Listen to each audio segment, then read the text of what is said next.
السلام علیکم ورحمۃ اللہ وبرکاتہ۔ امید ہے کہ سب دوست احباب خیریت و عافیت سے ہوں گے۔ ارادہ ہے کہ نامردی کے بارے میں کچھ مختصر اور پوری بات بتاؤں، سستا اور عام علاج انشاءاللہ تعالی وہ آپ کی خدمت میں پیش کریں گے۔ تو نامردی تینوں مزاجوں میں ممکن ہے، لیکن حقیقی نامردی وہ اعصابی یعنی تر مزاج میں ہوتی ہے۔ اس کے مریض آج کل زیادہ نہیں، بعض لوگ اس میں نامرد بھی نہیں ہوتے، لیکن ناسمجھی یا شرمیلا پن کی وجہ سے اسے محسوس ہوتا ہے کہ مجھے نامردی ہے، یا اسے بتایا جاتا ہے کہ تم نامرد ہو، اور غلط علاج کی وجہ سے پھر وہ اور بھی بگڑ جاتا ہے۔ تو اس کے لیے بہت زبردست اور مفید نسخہ وہ شنگرپ 10 گرام، جائی فل 10 گرام، دارچینی 10 گرام، عقر قرہا 10 گرام، لونگ 20 گرام، مگا یعنی فلفل دراز 20 گرام، ادرک خشک 20 گرام، یہ سب باریک کر کے مکس کر کے 1 گرام کا کیپسول بھر کر رکھیے، اور 2 سے 3 وقت کھانا کھانے کے بعد آپ اسے استعمال کر سکتی ہیں۔ اگر لونگ دارچینی کے ہمراہ ہو تو اور بھی بہترین ہے۔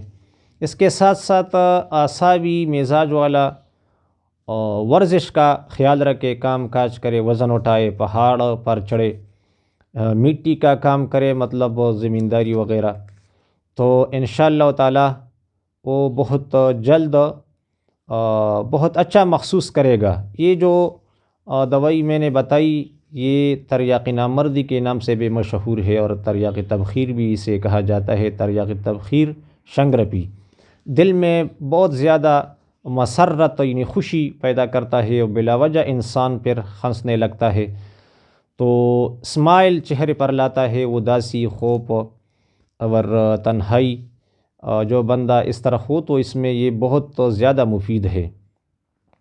اور دوسری نامردی وہ عضلاتی یعنی خشک یا سوداوی مزاج والی نامردی ہے۔ یہ اصل میں نامردی نہیں ہوتی، بلکہ یہ ایک قسم کا سکیڑ ہے۔ تو اس کے لیے میں نے ایک کلپ کیا ہے سخت عضلاتی موٹاپے کا علاج، تو وہ سن کر ادھر جو پرہیز ہے اور جو خوراکیں ہیں وہ استعمال کرے، لیکن ساتھ ساتھ انڈے کی زردے کا تیل اور زیتون کا تیل ہم مثل یعنی ہم وزن ملا کر خشیو وضو اور اس طرح رانوں کا اس سے ہلکا ہلکا 1 سے 2 وقت مالش کریں، اور انشاءاللہ تعالی اس سے سکیڑ ختم ہو جائے گا۔ لیکن یہ نہیں کہ صرف اس پر اکتفا کرنا ہے، معالج کو بھی مریض کو سمجھانا ہے کہ آگے یہ مزاج چلانا ہے۔ اس سے تو صرف سکیڑ دور ہو جائے گا، اور رطوبات بننے شروع ہو جائیں گے۔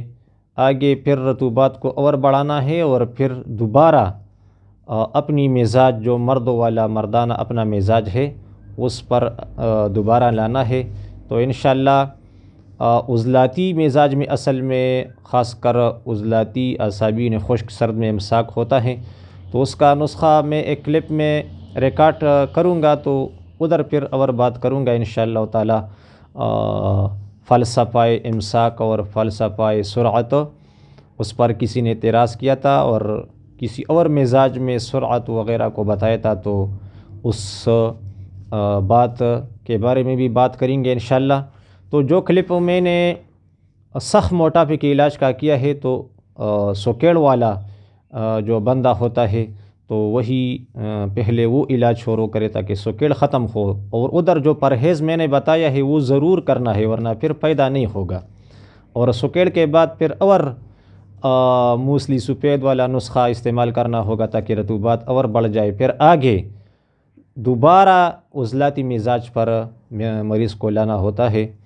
یہ نہیں کہ بس راستے میں آدھا آپ علاج چھوڑے اور مریض کو بس درمیان میں چھوڑا جائے، اس لیے کہ میں نے جو کلپ کیا ہے اس کے سننے سے وہ جب علاج شروع کرے گا تو سکیڑ کھل جائے گا، تو کچھ نہ کچھ ہم دم پیدا ہو کر پھر مریض کو لگتا ہے کہ میں ٹھیک ہو گیا، حالانکہ وہ ٹھیک نہیں ہوتا۔ تو مزاج کو چلانا چاہیے، اس لیے کہ مردانہ جو مزاج ہے وہ اصل جس میں مرد ہوتا ہے تو وہ ہے خشک گرم یا خشک سرد اس کے درمیان، تو اسے دوبارہ اس مزاج پر اعتدال میں لانا ہوتا ہے۔ تو یادگیری کے طور پر میں نے یہ بات بتائی یا دہانی کے طور پر کہ علاج کو چھوڑنا نہیں ہے، آگے پھر چلانا ہے۔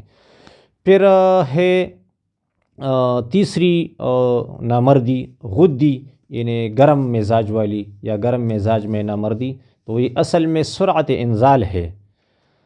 تو اس کا علاج سب سے پہلے تو پرہیز کی طرف توجہ کرنا چاہیے، وہ یہ کہ گرم اور تلی ہوئی اشیاء اس سے پرہیز ہونا چاہیے، اور سبزیاں بہت کھانا چاہیے، شہد اور مکھن کھانا۔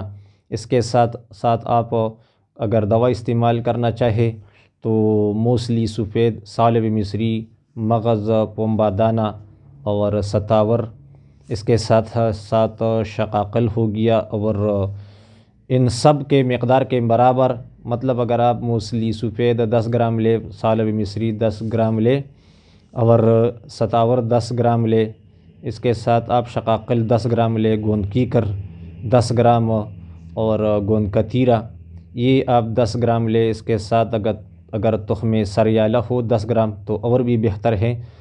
تو ان سب کا جو وزن بنتا ہے تو ان سب کے برابر تخم ریحان اور چھلکا اسبغول، لیکن تخم ریحان اور چھلکا اسبغول کو باریک نہیں کرنا ہے، اور جو چیزیں میں نے بتائی وہ سب کو باریک کر کے ویسے تخم ریحان اور تخم اسبغول شامل کر کے رکھیے، تو انشاءاللہ تعالیٰ یہ 2 سے 3 وقت، اور خصوصاً سوتے وقت آپ اسے دودھ کے ساتھ یا ایسا دودھ جس میں پانی ملا ہوا ہو تو اس کے ساتھ استعمال کرے، اور گرم مزاج والا بندہ کٹی لسی یا چھاچھ جو ہم بتاتے ہیں، اور ویسی لسی دودھ میں پانی ڈال کر پی سکتا ہے۔ اس کے ساتھ ساتھ شربت بیزوری یا شربت سندل، یا اگر آلو بخارا کے شربت میں تخم ریحان ڈال کر پینا شروع کرے تو بہت سارے علامات گرم مزاج کے اس سے دفع ہو جاتے ہیں۔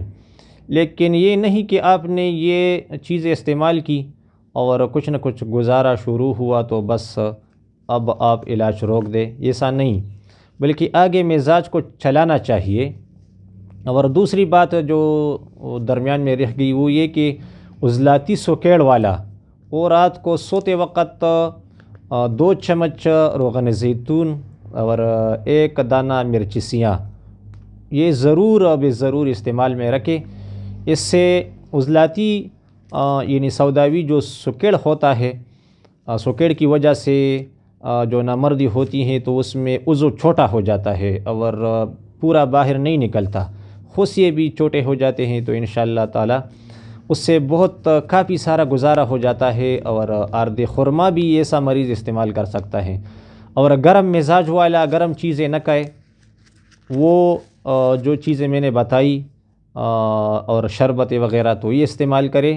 اور اصل اور یاد رکھنے کی بات یہ کہ علاج کو نہ چھوڑے، بلکہ گرم مزاج والے کے تو صرف اس علاج سے صالح رطوبات پیدا ہونا شروع ہو جائیں گے، لیکن آگے آپ کو اپنی اصل مزاج یعنی عضلاتی پر چلنا ہوگا۔ اس کے لیے بھی وہی نسخہ جو میں انشاءاللہ دوسرے کلپ میں بتاؤں گا، عضلاتی اعصابی مغلظ، تو وہ نسخہ پھر آپ اپنے لیے بناؤ گے، وہ استعمال کرو گے۔ تو یہ ہوا نامردی کے بارے میں بہت آسان اور مکمل رہنمائی۔ اگر آپ دوست اس کلپ کو دوبارہ سنیں اور اس کو اپنے ساتھ نوٹ کریں تو انشاءاللہ آپ اپنا علاج سمجھ جائیں گے۔ اور میں جو کچھ بتاتا ہوں بالکل یقینی چیزیں بتاتا ہوں اور پورا علاج۔ پھر بھی اگر کسی کو کچھ بات پوچھنی ہو یا کچھ سمجھ نہ آئے کسی بات پر تو وہ کمنٹ میں پوچھ سکتے ہیں۔ امید ہے کہ دوست احباب کو میرا یہ کلپ پسند آئے گا۔ بس تینوں قسم کے میں نے نامردی بیان کی۔